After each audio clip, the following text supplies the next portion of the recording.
మహబూబాబాద్ జిల్లా తొర్రూరు డివిజన్లో పలు అభివృద్ధి కార్యక్రమాలను ఎమ్మెల్యే యశస్విని రెడ్డి శంకుస్థాపన చేశారు. 27,42,00,000 రూపాయలతో మంచినీటి సరఫరా పథకానికి శంకుస్థాపన చేశారు. రాష్ట్రంలోని తొలిసారిగా తొర్రూరు పట్టణ మున్సిపాలిటీలో 62 కోట్లతో అభివృద్ధి పనులు చేపడుతున్నట్లు యశస్విని రెడ్డి తెలిపారు. ఇక ఈ కార్యక్రమంలో పాలకుర్తి ఇన్ఛార్జి ఝాన్సీ రాజేందర్ రెడ్డి పలువురు అధికారులు పాల్గొన్నారు. రోజు తొర్రూరు పట్టణంలో మొత్తం 27,42,00,000 పనులు పెట్టడం జరిగింది. అంటే వాటికి శంకుస్థాపన చేసాం.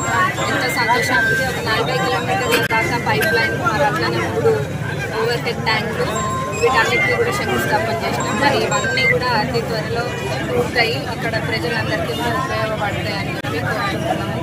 మరి దీని ద్వారా ఇది అన్నీ అయినాక ఎక్కడ కూడా వాటర్ ప్రాబ్లం అనేది ఎక్కడ కూడా ఈ పట్టణంలో ఎక్కడ కూడా మరి దీనికి ఎవరెవరు సహకరించారో అందరికీ కృతజ్ఞతలు తెలుపుతున్నాము. మరి మొన్న కూడా మేము మున్సిపల్లో మీటింగ్ పెట్టుకోవడం జరిగింది. 62 కోట్ల పనుల మొదలవుతున్నాయి. అవన్నీ కూడా మన మున్సిపల్లో మొత్తం చాలా పనులు జరుగుతున్నాయి. మరి మన టీం కూడా ప్రజలకు వైద్య సేవలు అందించే